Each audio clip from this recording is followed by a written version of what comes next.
HMPV virus സീരീസിൽ രണ്ടാമത്തെ video ആണിത്.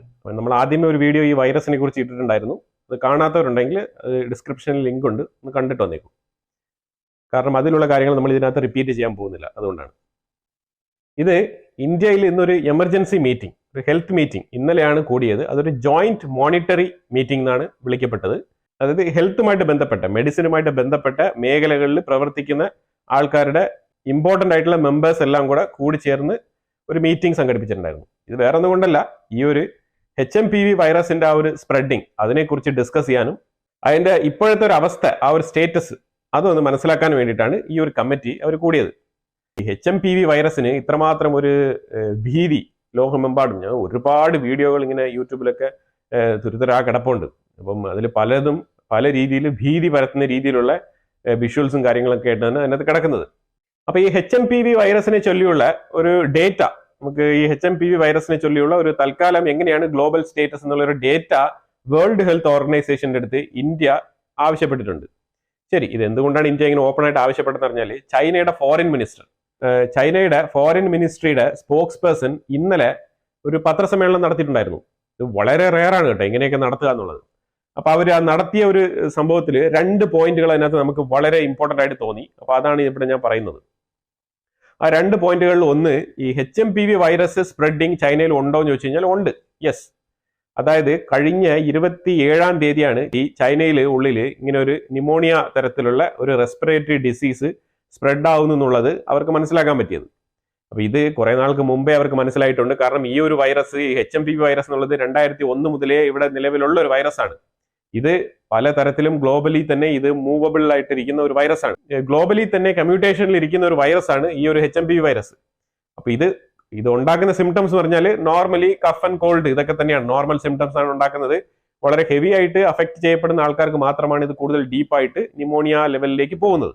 അത് പൊതുവെ ഇമ്മ്യൂണിറ്റി കുറച്ച് കുറഞ്ഞ ആൾക്കാർക്കാണ് ഇത് ഏറ്റവും കൂടുതൽ സിവിയർ ആയിട്ട് ഒരു ഇമ്പാക്ട് ഉണ്ടാക്കുന്നത്. ഈ ചൈനയുടെ ഫോറിൻ മിനിസ്ട്രി എന്നുള്ള സ്പോക്സ് പേഴ്സൺ അയാൾ പറഞ്ഞതെന്ന് പറഞ്ഞാൽ, അതായത് ഇത് അങ്ങനെ പേടിക്കേണ്ട ആവശ്യമൊന്നുമില്ല. യെസ്, ചൈനയിൽ ഈ ഒരു വൈറസ് സ്പ്രെഡ് ഉണ്ട്, പക്ഷേ അത് നിങ്ങൾ വിചാരിക്കുന്ന തരത്തിലുള്ള അത്ര ഭീകരമായ രീതിയിലില്ല എന്ന് പറയുന്നുണ്ട്. പക്ഷേ ചൈനയെ ആരും അങ്ങനെ വിശ്വസിക്കത്തില്ല. ഒന്നാമത്തെ കാര്യം, ഇതിനു മുമ്പുള്ള എക്സ്പീരിയൻസ് അങ്ങനെയാണ്. ഈ COVID-19 വന്നത് ഇങ്ങനെയാണല്ലോ. അപ്പൊ ഈ കൊറോണ വൈറസിന്റെ ഒരു ഭീതി ഉള്ളതുകൊണ്ട് തന്നെ ചൈനയെ ആരും വിശ്വസിക്കാൻ പോകുന്നില്ല എന്നുള്ളതാണ്. അപ്പൊ അത് കൂടാതെ ഇതിനകത്ത് ഒരു കാര്യം കൂടെ നമ്മൾ മനസ്സിലാക്കാൻ പറ്റുന്നത്, എത്ര ഡീപ്പായിട്ടാണ് ചൈനയിൽ ഉള്ളത് എന്നുള്ളതിനെ കുറിച്ച് മനസ്സിലാക്കുന്ന തരത്തിലാണ് അതിന്റെ അടുത്ത സ്റ്റേറ്റ്മെന്റ് വെച്ചത്. ഇത് വിചാരിച്ചുകൊണ്ട് ചൈനയ്ക്ക് ആരും വരാതിരിക്കേണ്ട ആവശ്യമൊന്നുമില്ല. ഏത് ആൾക്കാർ ചൈനയ്ക്ക് വന്നാലും അവർക്ക് ഈ ഒരു അസുഖം പിടിപെട്ട് കഴിഞ്ഞാൽ നമ്മൾ കൃത്യമായിട്ടുള്ള ചികിത്സ കൊടുക്കും. ഒരു ചൈനീസ് പൗരനെ എങ്ങനെയാണോ ചികിത്സിക്കുന്നത് അതുപോലെ തന്നെ ഇമ്പോർട്ടന്റ് ആയിട്ട് നമ്മൾ കരുതിക്കൊണ്ട് ചികിത്സ കൊടുക്കുന്നതാണ് പറയുന്നത്. അതായത് ചൈനയ്ക്കുള്ളത് ഇതിനകത്ത് 2 അജണ്ടയാണ്. ഒന്ന്, ഈ വൈറസ് ചെറിയ രീതിയിലുള്ള ഒരു വൈറസ് ആണെന്നുള്ളത് വരുത്തി തീർക്കണം. ഇതിന്റെ ഒരു സ്പ്രെഡ് ഇതിലൊരു വൈഡനിങ് സ്പ്രെഡ് ഉണ്ട് എന്നുള്ള ആ ഒരു എലിഗേഷൻ ഇതിനകത്ത് കട്ട് ഡൗൺ ചെയ്യണം. ചൈനയ്ക്ക് പോകേണ്ട ടൂറിസ്റ്റുകളെല്ലാം തന്നെ അവരുടെ യാത്രകൾ മൊത്തത്തിൽ നിർത്തി വെച്ചിരിക്കുന്ന ഒരു അവസ്ഥയാണ്. ഇത് കൃത്യമായിട്ട് അവരുടെ എയർപോർട്ടുകളിലെല്ലാം അത് റിഫ്ലക്ട് ചെയ്യും. അതുപോലെ തന്നെ ചൈനയ്ക്കുള്ളിൽ ആ ഒരു കമോഡിറ്റിയിൽ തന്നെ ഇത് റിഫ്ലക്ട് ചെയ്യും. അങ്ങനെ നല്ല രീതിയിലുള്ള വീണ്ടും ഒരു എക്കണോമിക് ക്രൈസിസിലോട്ട് ചൈന പോകുന്നു എന്നുള്ളൊരു ഭീഷണിയാണ് അവിടെ ഉള്ളത്.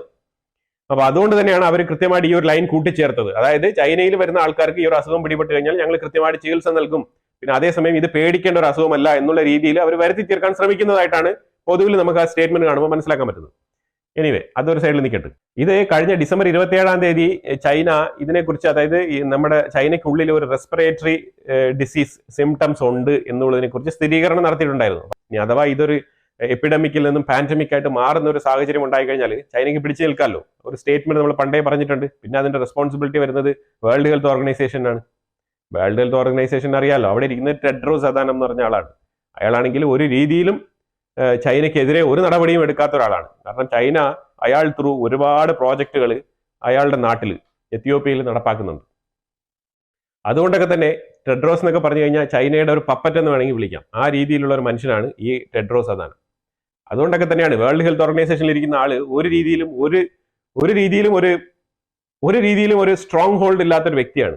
അതുകൊണ്ട് തന്നെയാണ് കൊറോണ വന്നിട്ട് 5 വർഷം പിന്നിട്ടിട്ടും ഇതുവരെ ഈ നിമിഷം വരെ കൊറോണയുടെ ഡേറ്റ ബാങ്ക് ചൈനയിൽ നിന്നും എത്രയാണെന്നുള്ള ആക്യുറേറ്റ് ഡേറ്റ പുറത്ത് ഇതുവരെ അയാൾ കൊണ്ടുവന്നിട്ടില്ല. ചൈന ആ റിപ്പോർട്ട് വേൾഡ് ഹെൽത്ത് ഓർഗനൈസേഷനിൽ ഇതുവരെ സബ്മിറ്റ് ചെയ്തിട്ടുമില്ല എന്നുള്ളതാണ്. ഇത്രമാത്രം ഒരു പാൻഡമിക് ഉണ്ടാക്കിയ, ഈ ലോകത്തിനെ തന്നെ പിടിച്ചു ഉലുക്കിയ ഒരു വൈറൽ ഡിസീസിന്റെ ഒരു ഡേറ്റ, അതിന്റെ ഉത്ഭവ കേന്ദ്രമായിട്ടുള്ള ഈ ചൈനയിൽ നിന്നും ആ ഡേറ്റ കളക്ട് ചെയ്ത് ലോകത്തിനോട് കാണിക്കാനുള്ള യാതൊരു ബാധ്യതയും ഒരു മാനസികാവസ്ഥയും ഇല്ലാത്തൊരു വ്യക്തിയാണ് ഈ ഒരു ടെഡ്രോസ് അദാനം. ആ രീതിയിലാണ് എനിക്ക് മനസ്സിലാക്കാൻ പറ്റിയിട്ടുള്ളത്.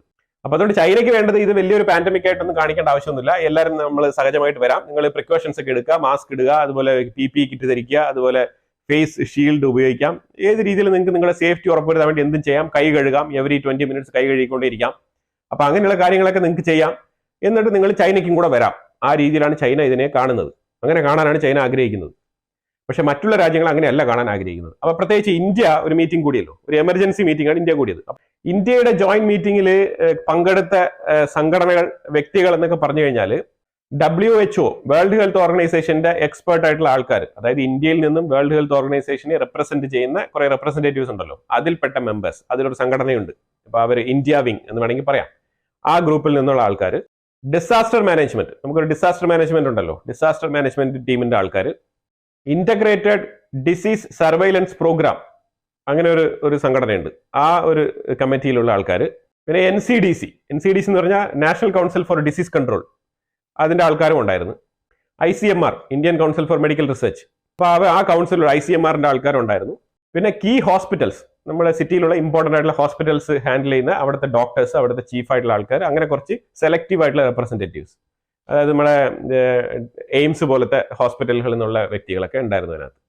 അപ്പൊ ഇവരൊക്കെ കൂടി ചേർന്നാണ് ഇതിനെക്കുറിച്ച്, ഒരു എപ്പിഡമിക്, ഒരു പാൻഡമിക് ആയിട്ട് മാറി ഇന്ത്യയിലേക്ക് എത്തിക്കഴിഞ്ഞാൽ നമ്മൾ എന്തൊക്കെ നടപടികൾ എടുക്കണം, എന്തൊക്കെ മുൻകരുതൽ എടുക്കണം, എന്തൊക്കെ മെഡിസിൻസ് പ്രിക്കോഷൻസ് ഉണ്ട് നമ്മുടെ കയ്യിൽ, ഇതിനെക്കുറിച്ചെല്ലാം വിലയിരുത്താനായിട്ടാണ് ഈ ഒരു മീറ്റിംഗ് സംഘടിപ്പിച്ചത്. അപ്പൊ ഇതിനകത്ത് മെയിൻ ആയിട്ട് ഡിസ്കസ് ചെയ്യപ്പെട്ടത് വേൾഡ് ഹെൽത്ത് ഓർഗനൈസേഷന് ഇന്ത്യ കൊടുത്ത റിക്വസ്റ്റ് ആണ്. കാരണം വേൾഡ് ഹെൽത്ത് ഓർഗനൈസേഷൻ ഇന്ത്യ കൃത്യമായിട്ട് ചോദിച്ചിട്ടുണ്ട് ഡേറ്റ, അഥവാ ഇങ്ങനെ ഒരു റെസ്പിറേറ്ററി ഡിസീസ് സ്പ്രെഡ് ചെയ്തിട്ടുണ്ടെങ്കിൽ അതിന്റെ A to Z ഡേറ്റ കഴിഞ്ഞ കോവിഡിനെ പോലെ ആവാതെ ഓപ്പൺ ആയിട്ട് ലോകത്തോട് വിളിച്ചു പറയാൻ ചൈന തയ്യാറാവണം. അപ്പൊ അത് കൃത്യമായിട്ട് ചൈനയിൽ നിന്ന് മേടിച്ച് വേൾഡ് ഹെൽത്ത് ഓർഗനൈസേഷൻ അത് പബ്ലിഷ് ചെയ്യാൻ തയ്യാറാവണം. അത് ഇമ്മീഡിയറ്റ് ആയിട്ട് തന്നെ ചെയ്യണം എന്നാണ് ഇന്ത്യ ആവശ്യപ്പെട്ടിരിക്കുന്നത്. കാരണം അത് വളരെ റിലവന്റ് ആണ്. ഈ ഒരു സ്പ്രെഡിങ്, ഈ HMPV വൈറസിന്റെ സ്പ്രെഡിങ് ഏത് ലെവൽ വരെ ഉണ്ട്, ഇതിന് മ്യൂട്ടേഷൻ ഉണ്ടോ, മ്യൂട്ടേഷൻ ഇല്ലയോ, അപ്പൊ ഇതിനെക്കുറിച്ചുള്ള റിസർച്ച് വർക്കുകൾ ഏതുവരെ ആയിട്ടുണ്ട്. കാരണം നമ്മുടെ രാജ്യത്ത് ഇതുവരെ അത് റിപ്പോർട്ട് ചെയ്യപ്പെട്ടിട്ടില്ല. മുമ്പ് ഉണ്ടായിരുന്നു, ഇപ്പൊ ഇല്ല നിലവിൽ. അപ്പൊ ഈ ഒരു വേർഷൻ എന്താണ്, ഈ മ്യൂട്ടഡ് വേർഷൻ എന്താണ്, ഇത് ഫ്രീക്വന്റ് ആയിട്ട് മ്യൂട്ടഡ് ആകുന്ന ഒരു വൈറസ് ആണെന്ന് ചോദിച്ചു കഴിഞ്ഞാൽ ഇല്ല, ഇതിന്റെ മ്യൂട്ടേഷൻ റേറ്റ് വളരെ കുറവാണ്. അപ്പൊ അതുകൊണ്ട് ഇത് താരതമ്യേന ഒരു കോൾഡ് ഫ്ലൂ, ഒരു കഫ് ആൻഡ് കോൾഡ് ഫ്ലൂ, ആ രീതിയിലാണ് ഈ ഒരു അസുഖം മുന്നോട്ട് പോകുന്നത്. അപ്പൊ ഇതിനെക്കുറിച്ചുള്ള ഫുൾ ഡേറ്റ അവൈലബിൾ ആക്കണം എന്നാണ് ഇന്ത്യ വളരെ പ്രഷറൈസ് ചെയ്ത് വേൾഡ് ഹെൽത്ത് ഓർഗനൈസേഷൻ ആവശ്യപ്പെട്ടിരിക്കുന്നത്. ഇപ്പൊ ഇന്ത്യ ഇത്രമാത്രം പ്രഷറൈസ് ചെയ്ത് ചോദിക്കാനുള്ള കാരണം എന്ന് പറഞ്ഞാൽ, ഇപ്പൊ മലേഷ്യ അടുത്ത ഇൻഫർമേഷൻ ആയിട്ട് വന്നിരിക്കുന്ന ഒരു കൺട്രിയാണ് മലേഷ്യ. മലേഷ്യയിൽ ഇപ്പൊ ഈ ഒരു HMPVയുടെ സ്പ്രെഡ് വളരെ വൈഡ് ആയിട്ട് സ്പ്രെഡ് ആയിക്കൊണ്ടിരിക്കുകയാണ്. അപ്പൊ അതുകൊണ്ട് തന്നെയാണ് മലേഷ്യൻ ഗവൺമെന്റ് ഇതേക്കുറിച്ച് വളരെ എഫക്റ്റീവ് ആയിട്ടുള്ള നടപടിക്രമങ്ങളുമായിട്ട് മുന്നോട്ട് പോയിക്കൊണ്ടിരിക്കുകയാണ്. കാരണം മലേഷ്യക്ക് വരാനുള്ള സാധ്യതയുണ്ട്, കാരണം ഒരുപാട് ചൈനീസ് മലേഷ്യയിലുണ്ട്. അതേപോലെ ഈസ്റ്റ് ഏഷ്യൻ കൺട്രീസിലൊക്കെ വളരെ കെയർഫുൾ ആയിട്ട് തന്നെ ഇത് മോണിറ്റർ ചെയ്യേണ്ട ആവശ്യമുണ്ട്. ഈ തായ്ലാന്റ്, ചൈന, ഇതേപോലെയൊക്കെ കറങ്ങാൻ പോകുന്ന ആൾക്കാർ കുറച്ച് ശ്രദ്ധിക്കണം. കേരളത്തിൽ നിന്ന് കറക്കം കുറച്ച് കൂടുതലാണ്. അപ്പൊ അതുകൊണ്ട് അത് കുറച്ച് നിയന്ത്രിച്ച് ഈ ഒരു കാലഘട്ടത്തിൽ മെയിൻറ്റെയിൻ ചെയ്ത് പോകുന്നത് വളരെ നന്നായിരിക്കും. അതായത് ഞാൻ അവിടെ പോയി കൈ കഴുകി എന്നിട്ടും എനിക്ക് അസുഖം എന്ന് പറഞ്ഞിട്ട് കാര്യമില്ല.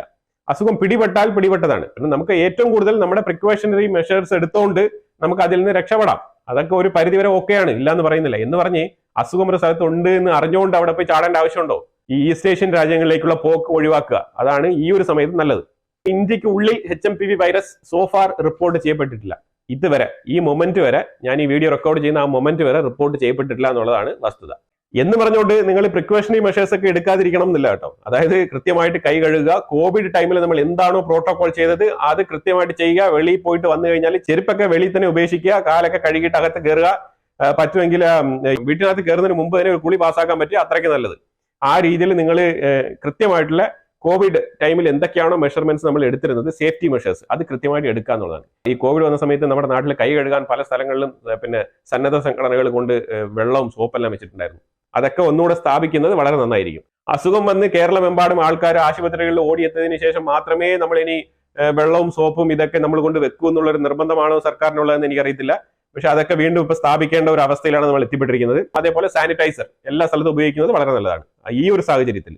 കാരണം ഇത് സ്പ്രെഡ് ആയതിനു ശേഷം നമ്മൾ ഇതൊക്കെ ചെയ്തിട്ട് കാര്യമല്ല. അപ്പൊ അതുപോലെ തന്നെ മലേഷ്യ, സിംഗപ്പൂർ, തായ്ലാന്റ്, ഇതേപോലെ വിയറ്റ്നാം, കംബോഡിയ, ഇമാതിരിയുള്ള ചൈനീസ് പ്രസൻസ് ഉള്ള രാജ്യങ്ങളിലൊന്നും വിസിറ്റ് ചെയ്യാതിരിക്കുന്നത് വളരെ നല്ലതാണ്. കാരണം ചൈനയിൽ ഇത് വാസ്റ്റ് ആയിട്ട് സ്പ്രെഡ് ആകുന്നുണ്ട്. അതുപോലെ തന്നെ ഇപ്പൊ മലേഷ്യയിൽ അതിവേഗം സ്പ്രെഡ് ആയിക്കൊണ്ടിരിക്കുകയാണ്. ഇത് ഉറപ്പായിട്ടും സ്പ്രെഡ് ആകും. പക്ഷെ എത്ര കാലം താമസിച്ച് ഇത് ഇന്ത്യയിലേക്ക് വരുന്നു എന്നുള്ളതാണ് നമ്മൾ നോക്കേണ്ടത്. അല്ലാതെ നമ്മൾ ഇതിനകത്ത് കൂടുതൽ ചിന്തിക്കേണ്ട കാര്യമില്ല. കാരണം ഇത് 2001 മുതലേ ഉള്ള ഒരു വൈറസ് ആണെന്നുണ്ടെങ്കിൽ ഇത് ഡിസംബർ 27 തന്നെ ചൈന ഇത് ഓൾറെഡി ഓപ്പൺ ആയിട്ട് പറഞ്ഞ സ്ഥിതിക്ക് ഇപ്പോൾ ഓൾമോസ്റ്റ് നമ്മളിപ്പോൾ 10 days ആയി. ആ 10 daysൽ ഇപ്പൊ 2-3 ദിവസങ്ങളായിട്ടാണ് ഇതിനെക്കുറിച്ച് വളരെ പീക്ക് ആയിട്ടുള്ള ഡിസ്കഷൻസും ഇതിനെക്കുറിച്ചുള്ള പ്രിക്കോഷണറി മെഷേഴ്സിനെ കുറിച്ചുള്ള സംസാരങ്ങളൊക്കെ പുറത്തു വരുന്നത്. ഇപ്പോഴാണ് വേൾഡ് ഹെൽത്ത് ഓർഗനൈസേഷൻ വരെ ഇതിനകത്ത് ഇടപെടുന്നത്. 27-ാം തീയതി പുറത്തുവിട്ടതാണ് വാർത്ത. എന്നിട്ടും ഇതുവരെ ഇടപെട്ടിട്ടില്ല. അപ്പൊ ആ ഒരു സാഹചര്യത്തിൽ ഇത് പല രീതിയിലും പല ഏരിയാസിലും ഇത് ഓൾറെഡി സ്പ്രെഡ് ആയിട്ടുണ്ടാവും. ഇന്ത്യയിൽ തന്നെ ഇത് ടെസ്റ്റ് ചെയ്ത് ഡിറ്റക്ട് ചെയ്താൽ മാത്രമേ ഇത് കണ്ടുപിടിക്കാൻ പറ്റുള്ളൂ അല്ലേ? ഇപ്പൊ ടെസ്റ്റ് ചെയ്യാത്ത എത്രയോ ആൾക്കാർ പിന്നെ ഫ്ലൂവും വെച്ചുകൊണ്ട് വീട്ടിനകത്തിരിക്കുന്നത് ആർക്കറിയാം. അപ്പൊ അതുകൊണ്ട് നമ്മൾ ആ രീതിയിലാണ് ഇതിനെ കാണേണ്ടത്. അല്ലാതെ നമ്മൾ ഗവൺമെന്റ് പറഞ്ഞു ഇന്ത്യക്കകത്ത് വൈറസ് ഇല്ല എന്ന് പറഞ്ഞിട്ട് വൈറസ് ഇല്ല എന്ന് വിചാരിക്കരുത്. വൈറസ് എവിടെയെങ്കിലൊക്കെ ഉണ്ടാവും. അങ്ങനെയാണ് നമ്മൾ മനസ്സിലാക്കേണ്ടത് ഇതിന്. കാരണം ഇത് വൈറസ് ആണ്. കൃത്യമായിട്ടുള്ള സേഫ്റ്റി മെഷേഴ്സ് എടുത്ത് എല്ലാവരും സ്റ്റേ സേഫ്, അതാണ് പറയാനുള്ളത്. സബ്സ്ക്രൈബ് ചെയ്യുക. വീണ്ടും അടുത്തൊരു വീഡിയോയിൽ കാണാം. Thank you so much.